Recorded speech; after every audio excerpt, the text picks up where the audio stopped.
Snitching on the work, I'm screaming, who got crack? I'm sipping Hennessy, riding on my motherfucking enemies. Sliding in the back, I'm screaming MMG. 10 bitches in they dime, so it's Tennessee. Hail Mary, put my wrist on froze. Presidential is gold. Nigga play with my money, my shooters lifting his soul. For the kick like a soccer, bullets hitting the goal. Bitch, I'm like John Wall, cause I just give them and go. Plotting on this new 7, I could picture me rolling. Pockets look like they pregnant because them bitches are swollen. Got a clip I can loan, all the snitches can hold them. Look at the motherfucking wheels, them bitches are stolen. They screaming, Tupac back. Good afternoon, everybody. We are back to Big Ben Canvas, and we are live Monday, January 30th, 2017. My name is Jeff. They call me the Big Ben Canvas here. As always, with my co-host, Ryan. Ryan, it's Monday. How you doing today? Yeah, it is Monday. I'm doing all right. Yep, doing well. After a pretty good weekend, so... you had a great weekend. Great job, Ryan. Thank you. We mentioned last week you had a tough week last week with your plays. You went on a 5-1 heater over the weekend. Great job. Ryan really did a nice job. You had you going into yesterday. You were 5-0, I believe, and then you had a late play on Cal, which looked decent, but a late little surge from Stanford. Should have took the full game, Ryan. They ended up winning by 11, I think. Did.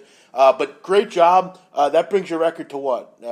16 and 12. 16 and 12, very good. And again, if you're new to the show, Ryan does a play of the day on the show every day, and then over the weekend gives several plays out on Twitter, and he's done a nice job.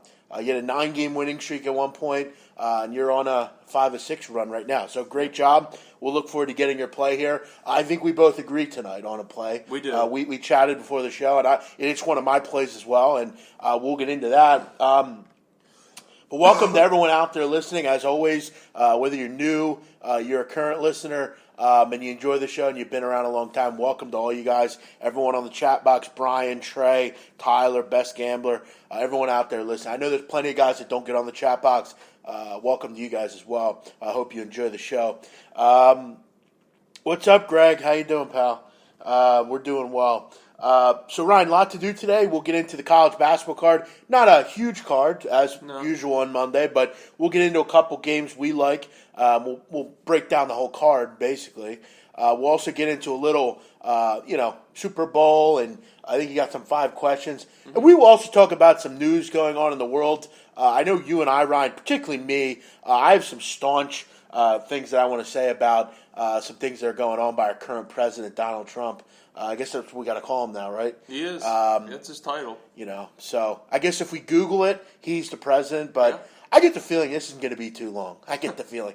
By the way, I also want to bring up some things that I've saw over the weekend that have to do with sports betting, that I saw some interesting things with the Super Bowl and some of the lines and things like that. So we'll get into all that here. Let's jump into college basketball, Ryan, which last week a lot of ranked teams lost. They did. Great game yesterday with Villanova, Virginia. That was a fantastic game. Kentucky, Kansas was pretty good. Yeah, and I'm beginning to value more and more certain things that I look for when I cap cards, and I'm excited about tonight's card. Let's jump into it here. Without further ado, Ryan, let's jump into the big one, I guess, on TV. Which I wonder what's the fan base you hate more here? Like, what team do you hate more, Duke or Notre Dame? I mean, they're two very hateable organizations and schools. Most people will come and say that they hate both these teams nationally.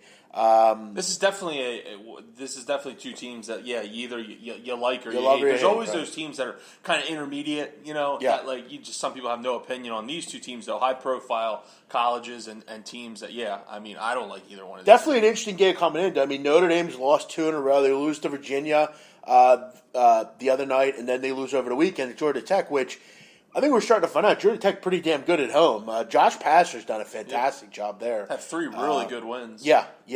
So Notre Dame kind of coming in a little hobbled. Ryan, why would you do that? Play of the days here on the podcast. I don't have Twitter. Well, sorry, Mike. That sucks to be you. Maybe you should get it. Sorry, man. Mike is who we think he is. See you later, Mike. I've seen him on here before. Okay. Talking crap. Duke comes in here, Ryan. Awful win. Can we agree, though, that they probably didn't win that game? It was more or less Wade kind of gave them that? Yeah, they're up 10 with a couple minutes to go. Well, and if they don't have Luke Kennard, they don't win either. Right. So, right. I mean, one guy goes on a heater. Right. Doesn't miss in the entire second half. Sure. And now you got to go on the road again here with all these problems. I mean, the Grayson Allen seemingly continuous every game. Something goes on. I got a feeling Farrell and him are going to have a battle tonight. I got a feeling. They just come across to me as two fiery guys. They're going to have some fun tonight. Duke also still without Mike Krzyzewski, and it's been a rocky road without him. And I think people kind of downplay what he does, but, Capel's a great backup coach or interim coach, but long term, there's been some issues. You look at Duke on the road this year, 3-7 ATS on the road, and their road struggles have been magnified. I mean, they're not as good defensively on the road. Lately, they've struggled to get stops. I mean, allowing opponents 48% over the last week or so. And look, you look at Notre Dame. We talked about it, Ryan. Up until Virginia, they were undefeated at home, 12-0. Yep. 12-1 this year. Still very good. At home, 82 points per game. Defensively holding opponents to 63 points a game and 38.8% shooting. I just see right now a wonky Duke team that seemingly I just see a lot of me guys right now on this team. They're all they're not really coexisting. They haven't really played as a team yet this year. You see a guy that, like Kennard, who he seemingly goes off, and without that, they're just really average. No one's really come to, unite them as a squad. And I think, look, this is important, Ryan. 83% free throw percentage. In a game like this, I want that side. We've seen over the years Notre Dame, their ability to win games like this. It's a tough one. It's a real toss-up, as evident in the line here. But two teams that are kind of struggling a little bit right now, I'll go with the home team. I think at +1, I'll take a shot with Notre Dame here. I think they get the job done. Yeah, that's kind of the side I would lean. I think had Notre Dame not have been struggling right now, 2-3 in their last 5 straight up. I mean, had they only have, maybe one loss in those last 5 games, or hell, no losses, and not kind of struggling and not coming into this game limping the way they are with such a devastating loss on Saturday on a buzzer beater, getting shellacked, last week or whatever, a week and a half ago against Virginia. Had they been playing a little better, I could see going for Duke in this spot. Coming off a big emotional game Saturday, really kind of the more desperate team. But I think the fact that Notre Dame is coming into this game limping makes them a little bit more dangerous. Look, I'm still not a buyer on Duke. Maybe some people are. Maybe some people say, look, this team's 16-5. Maybe that game kind of gets them over the hump or turns a corner. But here's the thing. We've said that how many times this year, that maybe this is the game that Duke turns a corner. I just don't think they're a quote-unquote great team. I just think this Duke team that we've seen, this Duke team that gives up, into the 70s and has given up almost 80 points per game over the last 5 games, I think that's the Duke team that you just need to get used to, and we're going to see going down the stretch this year. So I'm gonna lean Notre Dame. I know people don't like saying like feel plays and everything, but Jeff broke down some of the numbers and whatnot. But I just think Notre Dame at home, how well they have played at home historically, and just kind of the way they're limping into this game, they need a little bit more, I think, than Duke. That top of the ACC is really congested. And Notre Dame does not beat themselves. They don't turn the basketball over. They don't make dumb mistakes. Listen, they're going to get to the foul line tonight, and 9 times out of 10, they're going to make foul shots. That's going to be the difference in this game to me. I also, for the record, they don't have that typical Plumlee or Brian Zubac. I like Jameel Jefferson, clearly. But other than that, they don't have a particularly great big. Mm-hmm. And I think that's kind of a way you can exploit Notre Dame. They don't have a lot of size. I just think Notre Dame matches up decently with them. Sure. I think, at home here, I'll take the bait. It's a coin flip type of game here. Is, yeah. Very difficult. Very much I would so. recommend probably watching it as opposed to betting on this game. But there's not a lot of games tonight. I'll take a flyer out on Notre Dame Right. here, and that one's at +1. It is. So do get a little respect. Honestly, I mean They are favored on the road here. yeah, Yep. doesn't really make a lot of sense. So we'll take a shot here with that one. With Notre Dame. Next one, Ryan. I'm going to take a shot here. Now this is a game that kind of off the radar, but I think we see on Mondays a lot of these smaller markets. You can definitely make some money in some of these. As far as some of the lines are off. I mean, some of these kids. I mean, they're only lined once or twice a year. I'm going to go with Prairie View A&M tonight, -6.5. I actually saw them play this year, Prairie View A&M, and the interesting thing about them is in the SWAC, they're generally, and in the MEAC as well, the offensive numbers are poor. They only shoot, 42, 43%, not very good normally. I've learned with Prairie View, I mean, they're in a really efficient team offensively, and they really are kind of the polar opposite of every team in the SWAC. Usually, like I said, not a lot of offense and whatnot, but they've been really efficient, 53% at home this year. That's pretty impressive. Very good. I mean, as far as that's concerned. And their 3-point shooting at home, too. Yeah. Shooting at 40%. Yeah, and lately their defense has been much improved. They're only allowing opponents to shoot about 41%, which, is below average in this conference. And I look at the team they're playing here in Alabama State, who actually beat them last year twice. Alabama State had their number last year. This Alabama State is the antithesis of SWAC basketball. They can't score. They're a horrendous shooting team. I mean, they only average about 60.5 points a game on the road. They're 2-12 on the road and only shoot at about 36%. Another point, can't make threes, 28%. And free throw percentage at 62%. Just a dumpster fire, really, Ryan, offensively. And, they're really the bottom of the barrel, Alabama State. They're one of the worst teams you're going to find in the country. I just think this is a good spot kind of for, first of all, these kids from Prairie View. Are they on national TV ever? Yeah. I mean, that's it's pretty clear that they aren't very often. At a number like this, at 6.5, I think Prairie View's a way better team. I think Prairie View's one of the favorites to win this conference this year. I think with the way they shoot the basketball, I think they have to be looked at in this spot. They should get the job done here by double digits. Yeah, it's a pretty kind of Obscure. it's really a mismatch here when you kind of look at the numbers. And look, I'll be honest here, I haven't seen either one of these teams play this year, so I can't give any sort of eye test opinion on the matchup. But if you're kind of just looking at the numbers, and I'll kind of take your word for it, Jeff. You said you saw Prairie View once this year, so you kind of see that. And Alabama State. I mean, you're looking at what Alabama State does this year. I mean, that is extremely pathetic. I mean, you're not even shooting 40%. I mean, just look at their road numbers, 35%, 30% from three. I mean, free throw percentage is bad, as expected. The only thing the team really kind of does well is rebound. So, I mean, and the time they're getting second chance points, they're not converting because their field goal percentage is still so low. So, I don't have too much in this game. I'll kind of sit back and let you obviously have the reins and kind of go with you on Prairie View and take your word for it. But I'll be honest, I really have nothing on this game just because I don't know anything about these teams, and I'll admit that. Yeah, you'll generally find value in these games. I remember last week, Campbell, they were a dog, getting points, and I didn't really understand the line. I mean, thought they were a better team. Right.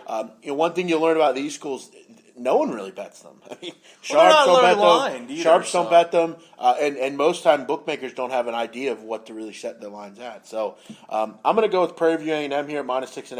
I think to get the job done at home against the Alabama State Hornets. Okay.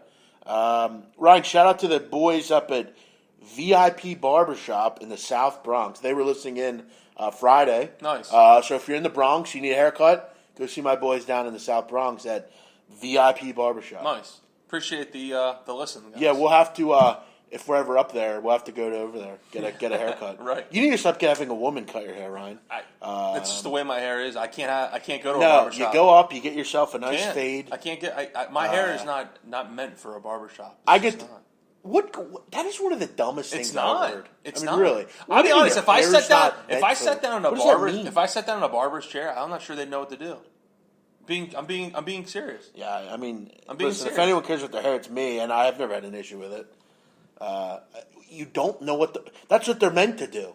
Cut hair. Yeah, I know, but Come on, Ryan. not many people have hair like me. I haven't really seen anyone. So, all right, Ryan. I don't know. look, it's a comfort zone. I've had the same person cut my hair since I was 10 years old. I think it's an absolute. I really don't want to go anywhere else. I think it's an absolute disgrace as a man. You have a woman cut your hair. Why? I just don't. Why? Because it doesn't make any sense. Why? It I don't doesn't. care. I don't care if you're sick. I don't care who it is. I don't care if it's a 5-year-old. If they can cut my hair the way I want it. Yeah, look. I don't care. I hear you. Why is that a problem? Is that a sexist thing or something? No, not at all. I think a man should cut it why? because I think a man should cut a man's hair. Why though? Because they're familiar with how hair is and they understand how to cut a man's hair. A woman doesn't have man hair, so they don't know how to cut a man. Oh, okay, interesting. It just, I don't know. It just doesn't make sense. I really don't think it's that big. I've never met a man that goes to a woman to get his hair cut. Ever. Well, you do now. So that is completely. Yeah, I don't see the big deal personally. No, hey, everyone's got their. I really don't. Everyone's got their thing, no. But I don't. But it's all good, Ryan. It's funny how we got into touch with how we get our hair cut. Yeah, it's kind of it was kind of odd. Well, I mean, we shout out the barbershop, so I'd love to hear what they think about that. The guys at the barbershop, what do they think about it? Look, because the barbershop's a place to go, and you know what's interesting about that, Ryan? And I look at the barbershop, and I know for a lot of people, it's a social club, it's a hangout. I get it. A barbershop is a place to go where you connect with the other men in the neighborhood, the area. You know, when I go to the barbershop, I know everybody. I've been going there for a while. I know, it's awesome. It's just kind of a place to go, and it's an experience, and I don't know. I just go there to get my hair cut, and that's it. And I said, I've gone to the same person since I was 10 years old. So you say she doesn't know hair? Well, she knows my hair. So and she does a very good job. So I've never had a bad experience there. Yeah. So I mean, it is it is what it is. All right. Well, I guess whatever you like. And here's the thing too: what you don't get at your shop is the girl that cuts my hair. Probably late 30s, huge tits, always pressed up against your back, which is nice. So, dude, Ryan, it's kind of nice. Ryan, just stop. You're really burying yourself Why? more and more. This is one of the oddest, most. Well, you're the one that broke my balls for going to a female for cutting my hair. I mean, it's hair. You get off on your. I don't get off. I'm saying it's a perk. I mean, no offense. I mean, it's not a perk. It's just why? Because you're not going to get her. It doesn't matter. It's still a perk. I think so. No, listen, I don't. I would love for again. It's your barb. I mean, come on, dude. I mean, I just don't see the big deal. I mean, I'd be honest. I think it's crazy that you think it's a violation. I didn't say. I think it's absolutely preposterous that you do. Yeah, I just don't get it. I don't think it's a big deal. Hey, listen. So we'll move on. Nothing wrong with that. Right. Well, you think there is. So. Yeah, I definitely do. But yeah, so let's go to the next game here, Ryan. Let's go to Oklahoma State, because we both agree that the side here is clear. Sure. And I'll kind of lead the discussion just because this is finally the first time we agree on a game. Yeah, dude, when you go to the barbershop, you're nowhere near the. I mean, I don't know. Let's move on. Oklahoma State, Ryan. Yeah. A big game on ESPN at 9:00 Eastern. Is this Musburger's last game? No, Kentucky. The Kentucky game this week's his last game. I didn't know because sometimes he calls the Big 12, so I didn't know. You got Oklahoma getting 2 at home against Oklahoma State. Yep. This has got my antenna right up right away. This is the first game I noticed on the card. Why is Oklahoma State laying 2 on the road here? Yeah. Many people are like, oh my God, Oklahoma just got crushed. Mm-hmm. And not me. I'm on the other side here. I like Oklahoma, the home dog. Ton of money coming in on the Cowboys. Yep. 80%, 85%. And the line is going down. That's a red flag here. With all the money coming in, line should be going up, not going down. and I'll let you get to your breakdown. One thing I want to point out, Ryan, just remember Oklahoma State feeling themselves. Everybody's all in Oklahoma State now. Now you got to go on the road and face a team who did not shoot the ball well at all against Oklahoma. Did you see that? Yeah. They didn't shoot, or against Florida. They did not shoot well. Jordan Woodard was not a factor. Now you're at home here. One stat I want to point out, Ryan. Oklahoma has won 39 straight games against teams that allow 77 points or more. They are fantastic. And I know it's over a long period of time, but they've taken care of business against teams like this over the years. They're 33-7 straight up over the last 3 years at home, and they've won 16 of 19 against Oklahoma State. I don't care what the stats say. I don't care what anything says. They will get up for this game. It's the Bedlam game here, I believe it's called. Yeah. Oklahoma wins this game at home tonight. What do you think? Yeah, I like Oklahoma as well. That's for sure. I'm just not big on Oklahoma getting this kind of love all this, or Oklahoma State. I'm sorry, like you said, Jeff, big public side here. A lot of money on Oklahoma State, and Oklahoma. I think the square person, the square better would say, well, Oklahoma State's been playing well as of late. They've been covering. Oklahoma just got crushed, and they see that and they just say, well, you got to take Oklahoma State here. With a relatively small number, all they got to do really is win for the most part, and they should be able to do that. Look, I think Oklahoma at home here, they just got embarrassed. They come back. This Oklahoma team. Look, they lost some from last year. Most importantly, Buddy Hield, who obviously everyone knows about. But this team's still scoring. I mean, at home, this team is still scoring almost 80 points a game. And against Oklahoma State defense, it doesn't matter where they play. I mean, they're really, really bad defensively, giving up almost 80 points a game. And this is pretty cut and dry to me.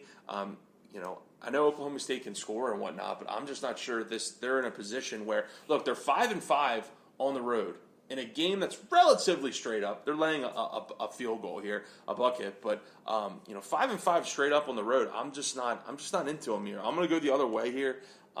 We're both going to go the other way here because we both really like Oklahoma in this spot. So yeah, I'm going to go with the Sooners, man. Yeah, I mean, and it's not like Oklahoma's chopped liver offensively either. They're scoring 80 points a game. That's what I said. Another point we have to point out, on the road, Oklahoma State fouling an average of 27 times. Yeah, that's terrible. That's the worst. That's terrible. That is really horrendous. Yep. What does Oklahoma shoot from the free throw line, Ryan? Yeah, 72%. Pretty good. Pretty good. They're going to... Yep. And I also look at the way they shot the ball last time. It's hard to believe they'll shoot the ball that bad this time. Woodard will be a factor tonight. Remember, this is a team that went into West Virginia and won. Right. This is a good basketball team. Jordan Woodard, a good player. Yep. This team I'm bullish on with him around. And this one screams fade public here. It reminds me a lot of Syracuse on Saturday against Florida State. Yep. I'm gonna go with it here. If it loses, it loses. But I think Oklahoma is definitely the right side in this game. Absolutely. We'll go with Oklahoma +2 in this one. That's your play of the day. I'm going to agree with that. I agree with it being a play of mine for free here. I'm also going to recommend Notre Dame +1 as a home dog and Prairie View -6.5 as a home favorite. All home teams tonight, Ryan. That's fine. Listen, I like backing. Go look at the card yesterday. Home dogs. Home dogs. Yep. Let's get into the rest of the card here, Ryan.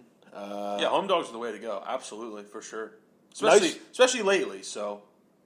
Yeah, I mean, you look at a lot of our plays lately. Your play last night with Stanford Cal didn't get the job done. Home team. Yeah, they covered for full game. You look at over the weekend. You and I talked to William and Mary. A great spot against UNC Wilmington. Everyone feeling. Here's when you know the side's right. When you have people that have no idea about anything about UNC Wilmington, and they start talking about it. That's when you know your side's right. Sure. You mentioned Delaware. Yeah. Delaware. Yep. Home dog. Exactly. Detroit Mercy yesterday. Yeah, they went out dog. Yep. You look at yesterday, UIC. The Flames. Great team ATS at home. Get the cover. Mm-hmm. It's becoming more and more, kind of just just right there. So let's jump into the rest of the card here, Ryan, and see if there are any other spots that we can make money on. Not a great card. Home dog sounds SBTV-ish. Yeah, you must not be listening to the right show. SBTV-ish is they bet a ton of Cavaliers and Rockets and Spurs and Warriors. And they bet. I think he's saying he's home dogs as in like the slang, like you know what I mean.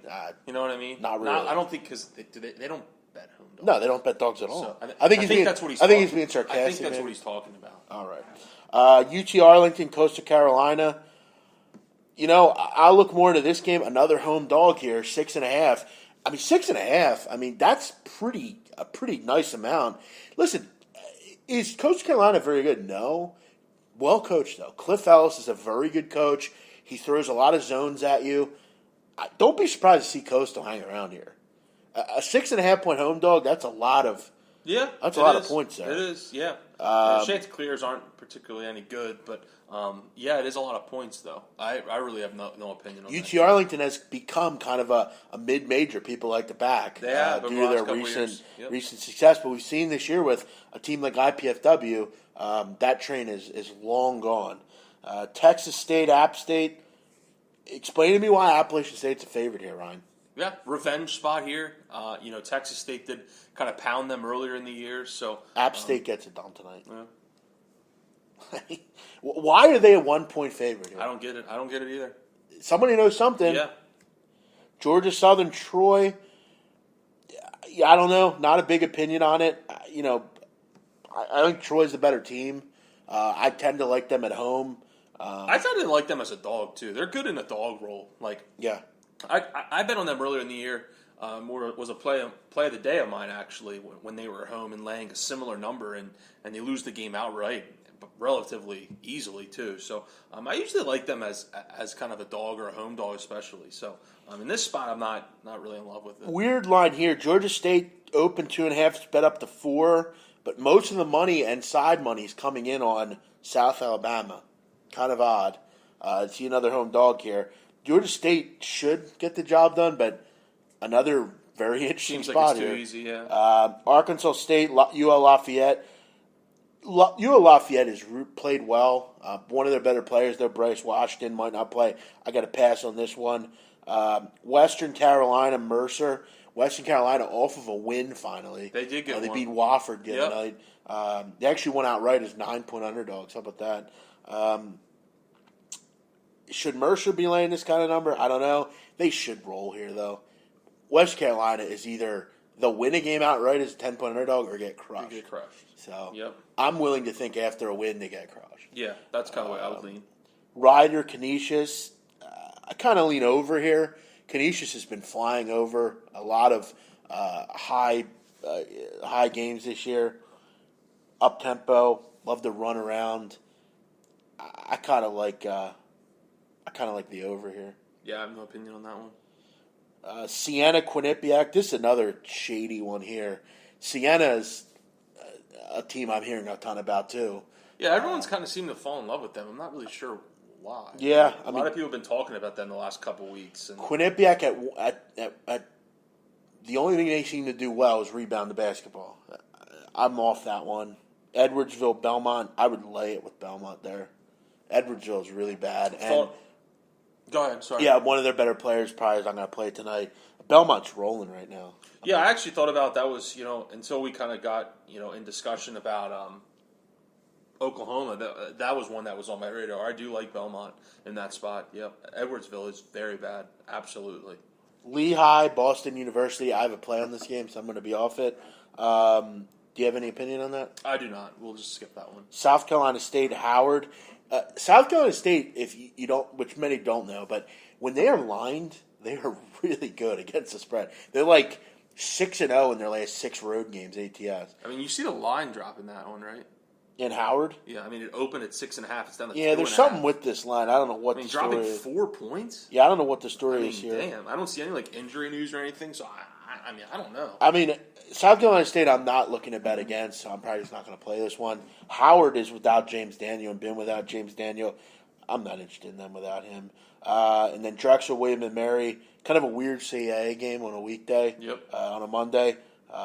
William and Mary's pretty good at home, so I'm gonna recommend they probably crush Drexel tonight. Yeah, Drexel isn't particularly good. So for us, we have Oklahoma +2.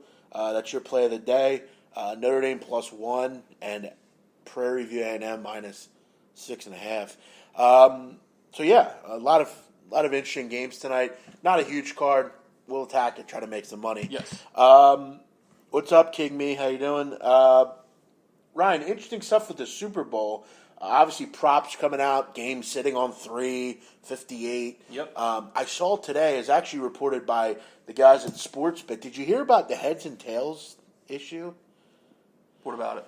Bookmaker, basically, I believe it was Bookmaker, they released the game, which normally when you release heads, tails, it's released at -103. Both sides, because clearly there's no advantage. Right. However, they didn't know that, and they got crushed on this, because every book other than Bookmaker, if you're well aware, you know that New England will choose the side. They'll choose the heads or tails. They're the person that chooses. They've chose heads for literally like 2 years straight. Uh-huh. And they weren't aware of it. Right. And it's getting bet up. It's getting bet. It's getting bet. You know what it's at now? Heads is -600. Wow.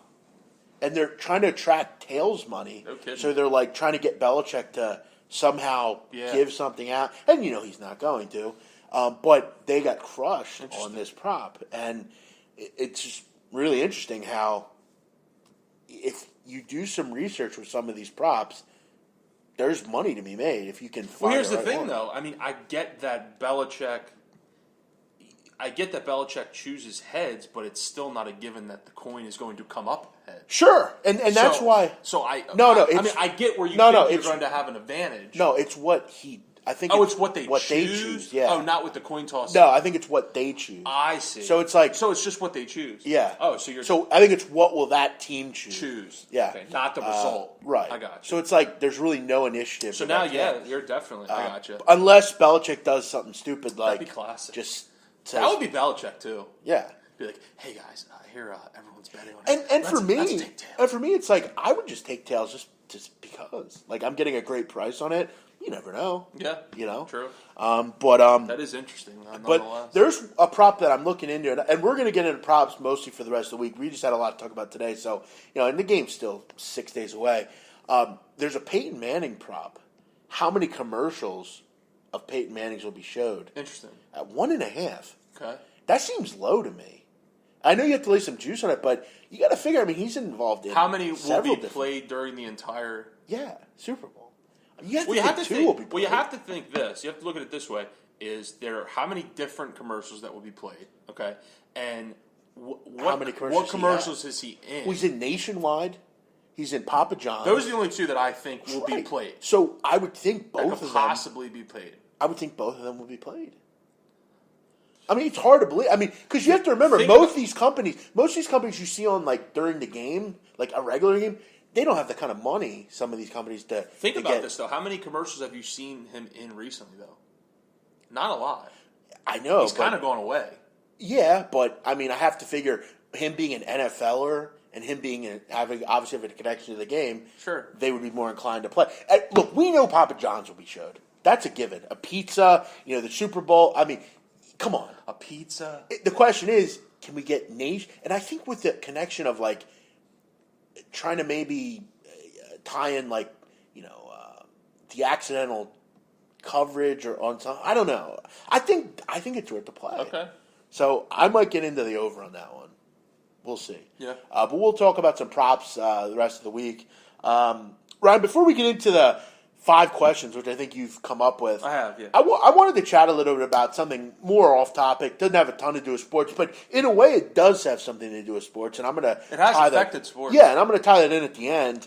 And look, many people know of my disdain for Donald Trump, my disdain for these right-wing nut jobs that want to ban. If you're not Aryan white, they don't want to deal with you. And none of them will come out and say it. but it's the fucking elephant in the room. They don't like black people. They don't like Muslim people. They don't like anything that's not white Protestant. That's what it is. And most of these people are like that deep down. And I'm not going to classify if you like Trump, you're like that. But I think some of the rhetoric that's coming out of the Trump camp is like that. David Duke, who heads the Ku Klux Klan, is a big follower of Donald Trump. Ryan, the National Socialist Movement, which we saw on that show the other day, they love Donald Trump. Yep. These are people that want Jews to be genocided again. My point with all this is finally we're starting to see Donald Trump act on some of this hate-mongering crap that he spewed to America during the presidential election. Me, myself, you, we didn't buy into this. We knew Donald Trump was a fucking nut job since he started campaigning, and it's clear he is. The preposterous, idiotic, outlandish, this Muslim ban he created. And he'll say it has nothing to do with... It's not just Muslim either. It's a lot of different other races too. Right. It is so absolutely preposterous that if you actually support it, I have to wonder... how can you support anything like that? I don't get it. You look at this ban. It's going to affect, Ryan, 134 million people. Yep. Okay, that's like 5% of the free world. Mm-hmm. Okay, and you look at the ban, and you actually you peel back the onion and actually look at the ban. You're banning refugees from 7 majority Muslim countries: Libya, Sudan, Yemen, Somalia, Iraq, Iran, and Syria. My question first is, where is Saudi Arabia, who, by the way, all 19 hijackers, let me tell you something, Ryan, none of those countries are on this ban list. None. Not one. All 19 hijackers were from United Arab Emirates, Egypt, Saudi Arabia, and Lebanon. Out of all the countries mentioned, Ryan, not one death since 1975 has been committed by any people from that country, refugees from that country. Right. This ban has nothing to do with these people. These people are fleeing war-torn countries, and their goal is to come to the United States where they have one little shrivel of hope in making it. I'm proud to be from Lancaster, Pennsylvania, Ryan. Do you know why? We accept the most Syrian refugees in this country. Yep. Which is crazy. You look at the amount of people that have been killed by Saudi Arabia. 2,369 Americans have been killed by Saudi Arabians. United Arab Emirates, 314. Egypt, 162. Do you know why they weren't on that list, Ryan? Because Donald Trump has business interests in those countries. Of course. That's why. You look at the terrorist attacks committed in this country. Boston Marathon, the Fort Hood shooting, San Bernardino, Orlando. You know where those people were from? None of the countries listed on that dais. Chechnya, Turkey, Pakistan, Afghanistan. None of those countries are on this. None. And all of them were where these things were committed. And you know who committed all those things, Ryan? Americans. They're all American. None of them are from other countries. They were all born here. Yep. And you also have to look at, how does this rationally make sense? How does this protect us? It doesn't. It's useless. It's completely idiotic. You look at, not only does it damage protecting us from ISIS, you think they're that stupid, Ryan? Do you think they're really stupid of, oh, well, I guess we're not going to be able to go through Iran to come into the United States. We'll just go to Turkey. Or we'll just go to Chechnya. Right. Or we'll go to Kosovo. I mean, come on, Ryan. I mean, seriously. I mean, this also damages any sort of connection you're going to make with the Muslim community and say, we're going to fight with you to get rid of ISIS. And what this does for ISIS is it strengthens their ability to say, you know what? They don't want you there. Come with us. Yep. We'll help you out. This is an idiotic, disgraceful, totally idiotic ban. It's 90 days, Ryan. We'll just wait 90 days. It's not. It's really pathetic. It's hard to grasp and wrap your head around. It really is. It has, and it does. It has nothing to do with what we are as a country. This is a country that has been built on immigrants. You look at everything we do as a being right now. The railroads we are on, the cars we drive, the food we eat. We're all immigrants. Yep. Where'd your family come from? No, I know. Well, I was just going to say that. I mean, I don't even have to go back that far. I mean, my great-grandparents, that's as far back as I have to go. My great-grandparents came over from, at least on my dad's side, came over from Italy to America. And I mean, that's not that far. That's not that long ago. Let me ask you, why did they come here? Well, the same reason anyone else wants to come The same here. reason these families, Yes. these people, and we're talking about people that served with the American military, that protected people. Yep. And we're going to turn them away at the airport and say, sorry, go back home. Right. It is absolutely outlandish, man. It's ridiculous. And it goes to show what Donald Trump is all about. It's the constant, I mean, during his campaign, saying that Obama's not from America, that Mexicans are rapists that come in here. It's the whole, and this is exactly what Hitler did. He did the same stuff. It's the whole persona with Trump. It's not, I mean, he's just had, like you said, ever since his campaign, he's had this whole stigma about him. Fearmonger. That's what he is. He's putting fear into people's eyes that he doesn't like. That's what he does. And we as a country are, I mean, you look at the set of people that agree with him and the people that don't. They're so far disconnected that it's almost in a way, we're battling against these people. Every day on Twitter, I battle with people like that. You know, it's just, it's hard to. I mean, everyone. Listen. Everyone wants to say that, oh, this president did the same thing. This guy did. I mean, have you ever look in 1998 in some of the cases I wasn't even born, but have you ever in your lifetime, we're 27 years old, can you go back as far as you can remember and ever remember a time when this country has been this divided? No, and there hasn't. And that's an issue. Listen, at the end of the day, we're supposed to come together as a country. If you're a Republican and you're on this chat and you're trying to spew this bullshit that it was Obama's stuff, okay. We're only hearing about that from Republicans, though. We're not hearing about that from the current administration said they did all this. They're the ones that put this into focus here. I am not going to listen to this. At the end of the day, it's about being a compassionate person from a country that's built on this. It has nothing to do with Syrians. It has nothing to... you're more likely to get killed falling out of bed or hit by a lawnmower than to be killed by a Syrian refugee. Yeah. And I'm going to tell you what, Ryan. We have the most. I've worked with them. When I worked at the bank, I was the one that went to Church World Services and got these people a bank account. I was the one that did that. I know these people. And we're no different. We don't have any problems here. Mm-hmm. Have you ever had a Syrian refugee problem, Ryan? Me? No, not personally. I haven't. No. Stop. We have to stop with this. We're becoming more and more divided as it... We're, a week, 10 days into this already? And I'm seeing impeachment props on different websites. Right. When would stop? You know, it has nothing to do with Barack Obama. Barack Obama didn't create this. Stop. Stop with that. Stop that stupid rhetoric. If Obama did this, he would have did it. Barack Obama didn't create this. Stop. You know, my big thing is, at the end of the day, these are all people trying to escape.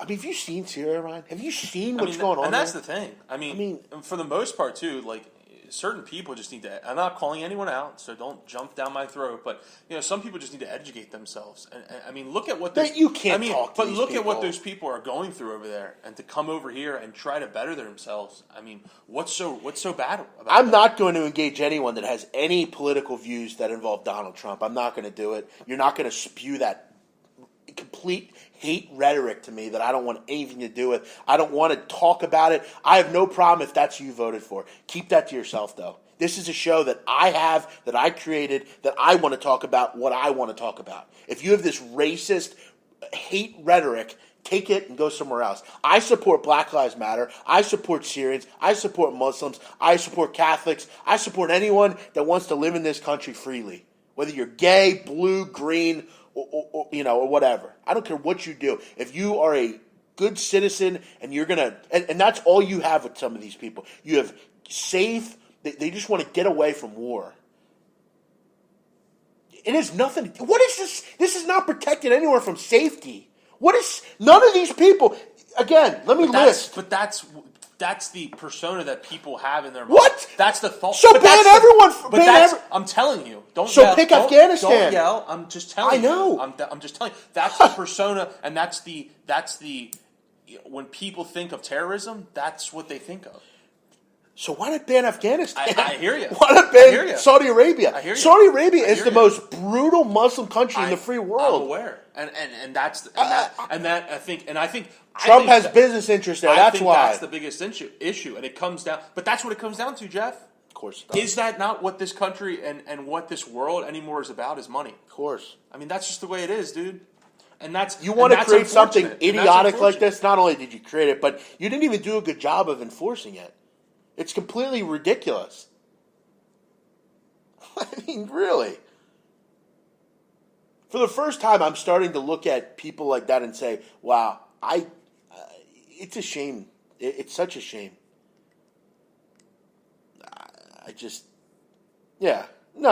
Greg, you don't have to explain that. You don't have to explain that to me. Barack Obama was a great president. He was one of my favorites. I'll miss him dearly, and he would never create something like that. I mean, come on. Wake up. All of you. I don't care who you like, who you root for, who you voted for. At the end of the day, it's about being compassionate. It's about being a person of accepting. You know, the last thing I want to say, Ryan, and then we'll move on and we'll talk about sports. In World War II, Ryan, the Albanian people, right, accepted their stories about this on 60 Minutes of Nazis basically went into some of these camps in Poland and Germany and would go around knocking for Jews, right? So these Jews would flee. They would pretend to be Muslim or wherever, and they went to Albania. And you know what the Albanians said? We'll hide you. Mm-hmm. We'll get you through all this. If you look up Albania, they're the most accepting country you'll find. We have a system, and as you live in America, you start to have American values. But as I've gotten older, I've bought into my family. My dad's always taught me to give, no matter who you are, mm-hmm. no matter who someone is. You give them the shirt off your back, and that's what we're taught as being in my family. We were always taught to give someone something first, and we need to adopt that more. So many people are filled with hate. They hate others for no reason because they don't agree with something they're doing. Let people live the way they want. It's hard. Can't. Stop. It's hard. I don't care who, ladies. I don't care who you voted for. It's about kids that have they're just trying to have a better life. Yep. Just like 20 years ago or 6 years ago when your family came here, you weren't turned away. What does Luol Deng do now? Well, here's the thing. Luol Deng's there are basketball players overseas that can't come back to the United States now. I saw caught the very end 2 guys that were broadcasting live. I can't remember their names. I cannot remember where they were. But I caught the last 5 seconds of it. And I wish I had tuned in earlier. But yeah, the headline was that they're stranded over there, and they can't come back right now. It's a shame. Yeah, it's really astounding, man. I just don't get it. And it's sad. I mean, it is sad. I'll continue to fight for justice for everyone, And, for me, and a lot of people say, if you don't like it, get the fuck out of here. Ryan, I'm actively considering getting out of here. I've actively made that a point. I'm looking to get out of this country. I don't like the way it's going, and I don't like the hate-spewed bullshit being put to me every day. Right. I want to get away from it. You're going to give us Oklahoma State tonight. Well, good luck with that, brother. We are on the other side here, but good luck with that. I get my talking points from Hollywood actors and actresses. Good for you. People don't hate on Jordan bringing championships. They don't hate on anybody in the MLB. Money and peace over race. Not sure how Michael Jordan has to do with that, but amen. Let's move on to the 5, Ryan. We'll Sure. chat about just random things, whether it's sports or regular life. Yep. All right, first question. All right. Pretty cut and dry. What are the 49ers thinking exactly? If you haven't heard by now, they gave John Lynch a 6-year contract to be their general manager. Yes, the same John Lynch that played with the Tampa Bay Buccaneers and the Denver Broncos to finish up his career and is probably going to be in the Hall of Fame. He's up for consideration right now.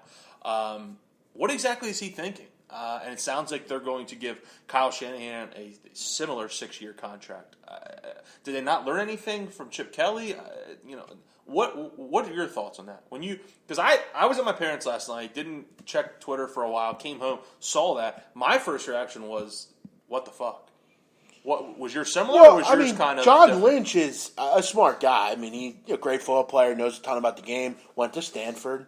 But what does he know about acquiring talent and contracts? I agree 100%, and it just continues to show you that the 49ers are an inept organization. Jeff, bringing in anyone. It'd be one thing if he was, working in an organization, in a similar role, in kind of an up-and-coming role. This guy's calling football games the last 4 years for Fox. Yeah. I mean, really. And he hasn't really done a good job of that either. I mean, that's all he's been doing. He hasn't been very good on the commentator. I've heard people say, I think he's going to do a good job. Yeah, these are his friends saying this. Yeah. His colleagues. Sure, they're going to say that. I think that the problem with them, with the 49ers, is that owner. That owner is a nut job. Yeah, but maybe he's crazy. But maybe they'll bring in, if they bring in Shanahan, they'll bring in his dad, too. Then bring him in to be the. That's what I'm saying. Maybe they'll act in like Lynch will be the talking point basically, and he'll just be behind the scenes. I think it's ridiculous, man. I think it's absolutely ridiculous. That owner is bonkers. Well, it's similar to when he's bonkers. It's similar when the Eagles brought Chip Kelly in as general manager. What the hell did he know about player contracts? Exactly. And it's and funny. look how it turned out. He completely whitewashed the organization. And that's what's funny. It's funny we talk about Chip Kelly because I equate Chip Kelly a lot to Donald Trump.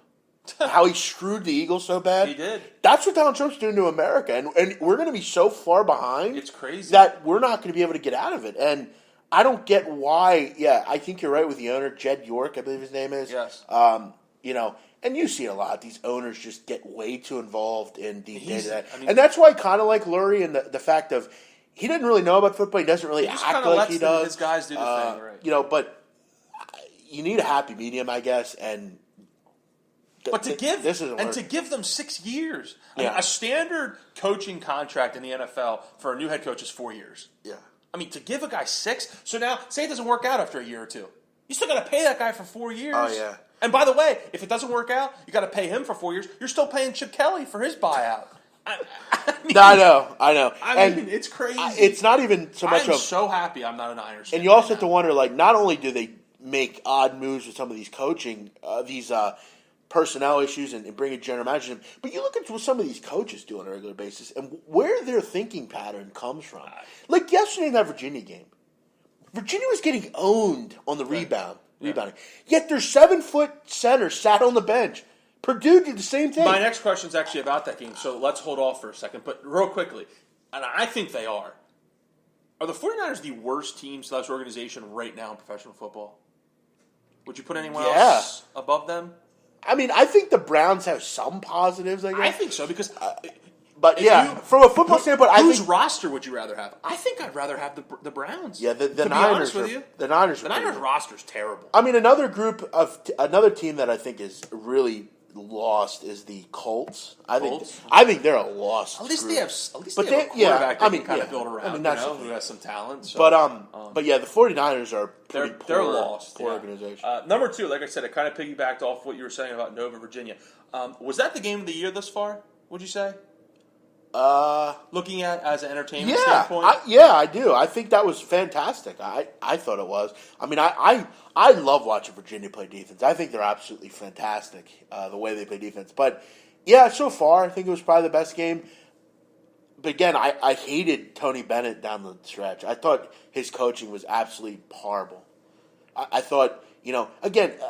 I get Leonard Prontis has to rest, but Leonard Prontis is on the bench too much. I mean, he needs to be in the game. And the Jack Salt stuff, I don't care that Jack Salt's not very good offensively. He needed to be in there to rebound the basketball. And I'll say it again with Purdue. Isaac Haas sat on the bench late in that game. For what reason exactly? He is a dominating player. You just kept feeding it into Kalen Swanigan as you would get ripped. And they would double team him. I mean, it wasn't... Why is he not in the game? I'm lost at some Here's of these my coaches. thing, though, and I'll ask you this question, because I thought of that shortly after the play happened, the tip-in by DiVincenzo, and I thought about it shortly after it happened. What So if they're such a good defensive team, were you concerned about why they don't box out there? Yes. Why a little? And I know why they didn't box out. But I think it Their goes big wasn't in the game. I think it goes farther than that, though, Jeff. I mean, if a guard can come swooping in like that, that's a concern to me. Well, yeah. I mean, they were just, and again, They were caught looking. Some they of were caught these- looking at Josh Hart. yeah, which- and some of these kids late in games, you got to, like, in the Notre Dame Georgia Tech game, what the hell was that Gibbs kid doing on the last play? right? You don't let that guy get to the rim. No, foul under him. any circumstance. Foul him. If he makes free throws, fine. Right. But you don't allow him to get a shot up. Right. You nail him as hard as you can. Well, yeah. I mean, you got to at You least get foul him, him. Got you to know- at least make sure he doesn't attempt a shot. But here's the thing, Joe. I've made tweets about it. I've talked to you about it. I've talked about it on the show. There is nothing more annoying to me in sports than these kids that have all the talent in the world but do not understand They're the clueless. game. Do not understand the ins and outs and the little details of a basketball or a football game. And it drives me nuts. I mean, you look at it in week 1 with the Cowboys when Terrence Williams doesn't go out of bounds there. I mean, a talented kid, but you got to know the time. You got to know. I mean, some of these guys have all the talent in the I world, don't but get it, and it drives me nuts. They couldn't add 12 and It drives me nuts, and it's not even about just overall intelligence. I mean, if you're not the most book smart kid in the world, okay, but you play the game. It's your life. Yeah, but I mean, at least understand some of these kids. I mean, you got to wonder how they passed the Wonderlic test. I mean, some of them. I mean, they're pretty stupid. Half of them. I mean, I want someone with a little bit of smarts. You know that. I hear you. You know that did something. Yeah. It's crazy.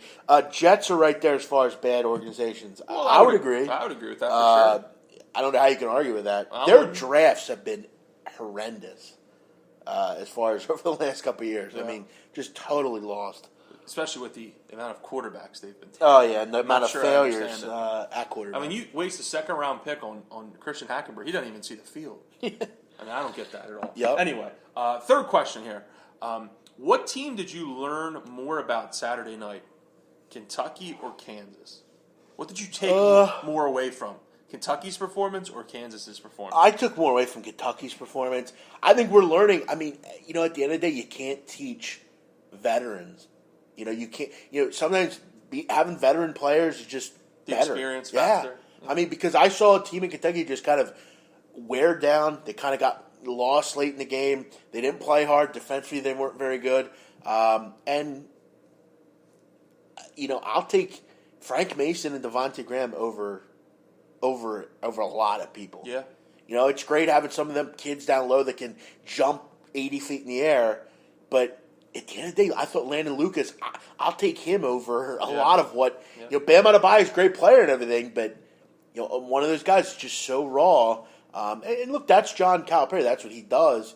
I think we can see, though. I don't think Kentucky's going to win the whole thing. I don't think absolutely not. They're not like the Anthony Davis teams or anything like that. No. Kansas, I learned that, you know, it does. And what was so impressive about Kansas, Ryan, also is, and I'll kind of just steal the question, they had so many problems. I mean, Carlton Bragg, the rape the allegation. roster was I mean, depleted. yeah, they had really no depth at all. It was great. I definitely learned more about Kansas. I mean, and I think you're right in the fact that Kentucky, I don't think is a team that's capable of winning the national championship. I just don't think it's there. But with Kansas, and something you didn't bring up, Jeff, was they were down double digits early in that game. That was a game that easily could have got away from them. Look, say we're down 12, 13 points early here. The crowd's rocking. Big Blue Nation's going crazy. Before we know it, we can blink and be down 22 points. They didn't. They fought back. They cut it close, and they were able to get it over the hump, finally get the lead, hang on, and win. And that was impressive to me. I learned more about Kansas there because I wasn't too sure about Kansas because Kansas was kind of flying under the radar there after the opening night loss to Indiana, ripped off 16 in a row or whatever it was at one point, and then they lost at West Virginia. And I was thinking to myself, I know it's a tough spot, but I would have liked to have seen them go in and win that game. Now the fact that they go into Kentucky and win, that really showed me something. So, definitely learned a lot from both, though. Yeah, I thought Kansas was. I had to wonder. I didn't really understand that line. I didn't really understand anything with that game. Yeah. Fourth question. I am big on NBA. I just don't. I prefer to wait till the tip off to bet games. Yeah. What's up? Fourth question. This is interesting to me because I think this really needs to be discussed and thought about, and wonder if and when it ever would happen. Should Baylor football be shut down? And if not, what would it take to shut a program down? Because we've seen programs in the past get the death penalty. SMU was one for paying their kids. I'm to the point now where, I don't think that's big a deal. Right. I think this Baylor situation is far bigger of a deal than that. Oh yeah. But here's the thing: if something like what happened up in Happy Valley, 2.5 hours away from us, if something like that can happen and a program doesn't get shut down, I'm not sure a program's ever going to get shut down again. Because but that didn't have anything to do with the actual students. I hear you. I know it happened years prior. Yeah. I hear that. But that still internally is an issue. And same here. Internally with Baylor, I know it's all gutted now and those people aren't involved anymore, but that was an issue. And I think now we're learning why, I think you were one of the people that said, I wonder why Art Briles doesn't have a job. Mm-hmm. I'm surprised. I'd hire him. Great offensive mind. I think we're learning why he doesn't have a job because of what just came out about the 52 other cases that have happened. So I think it's pretty sad. So, I mean, you're laughing. Are you laughing at me or no? I'm laughing at the fact of how ridiculous that the NCAA is that they don't consider shutting it down. Okay. And I wonder. Okay. We talked about it on Friday. I think it was. Why on earth Matt Rule accepted this job? Good point. I don't get it. I mean, I'll say it again. I get you want to grow and go to a better organization, but are they really a better organization? Right. They've never won anything. Baylor's never won anything. No. When have they ever did anything positive? They've been irrelevant until RG3 came. Yeah. Really? I mean, and what did they really do then? I mean, I know, but at least they got into the national stage. I think they went to the then. But it was like 1 year. And it's similar to Texas. I don't get the love affair with Texas sports. It's a brand. They have their own TV network, for God's sakes. Yeah, Baylor's a shit show. I don't get what Matt Rule's trying to do there. I don't know if he's trying to prove that he is the absolute best coach in the history of football and he can rally the troops like they did. But this goes higher than Penn State because Penn State, for what it's worth, none of those players were involved in what went on there. This, though, a lot of the players are involved in. Yes. And, it goes into, like, us as, kind of Americans in general, like, why we, So Because I've talked about before that I think the rape thing is nowadays. Which I think in this case, I don't think it connects, and that's what I'm trying to say. This many cases, though, man? No, yeah. I mean, clearly. And part B of this question is, then what do you think it would take for a program to be shut down, if anything? Do you think that's not a solution nowadays? Do you think that's just not something that's going to happen? Because of the money that these programs make? These boosters and would go spew into the college? Yeah. But with Baylor, you'd have to wonder how they don't consider it. I mean, with like you said, they're a good team. I don't think they're not like an amazing. They're not a powerhouse. No, they don't. No. But yeah, it's bad, and I guess money does talk. But this is getting pretty bad. It's a shame. I feel bad for Rule at the end of the day because I think he's a good coach, good guy. I don't think he thought too much into that decision. One thing about this too, it'll be interesting to see. Now Rule and this new contingency, they have a chance to turn the corner and try to put this behind them and try to make Baylor kind of the way they want it to be. So we'll see. And we'll see if that works. I think that's what they're looking to do. Similar to the way Penn State did it. Last question. It's not sports related. We'll end it kind of on a fun little, fun ending here. Okay. What was your favorite video game as a kid? I know you're not a huge video game person. You play them from time to time and had when you were younger. But did you have a favorite when you were a kid? Do you need some time to think about it? No, I don't. You got it? Okay. Probably Grand Theft Auto. Theft Auto? Yeah, that's a good one. Because it really does go against everything that I personally would never, like I would, if that ever would. You could do whatever the hell you want in that game. Yeah, but it was a game at the end of the day. Sure. I did like Medal of Honor, though. I have to say that. Medal of Honor Frontline was one of my favorite games. I like those, like, first player. Shooter games. Like, yeah, and I like the war ones. Real, like, scenarios. Like Splinter Cell or, what is it? I forget the other one, the popular one, but. Yeah, Tom Clancy's Rainbow Six. Yeah, Rainbow Six. Yeah, I haven't played video games for a long time, but Yeah, I mean those were some. Those Resident Evil games were fun. That's a first-person. Another real good game was GoldenEye. Yep, I had that. Nintendo. N64. Yeah, it was like 4. I had that. And You it could was play like it on 4 screens. It was like literally the first game that had multiplayer on it. Sweet. And you could Because you could do a campaign version, which is like solo, one person, Bond, doing the whole like thing. Plus, you could play with friends, which is sweet. Yeah, down at the shore we had a group of us that hung out. It was like 4 or 5 of us, and we would go over to one kid's house. He had GoldenEye. And he had 4 controllers. Yeah. We would sit in, and it would be like sunny and 80 degrees, and my mom would be like, "Let's go to the beach." We're like, "No, we're good." Yeah, and like we would. It was sweet. But we had a rule. I don't know if you know this, but there was an Odd Job character. Do you know I think Odd so. Job character?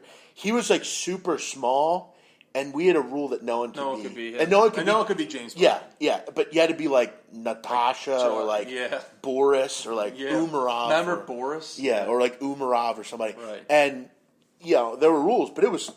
I look back on those and like they were some of the funnest times I've ever had. Yeah, no, those games are fantastic. So, yeah, I remember I had it in 64. That was the first game I had. I also liked NFL Blitz as a kid. Oh yeah.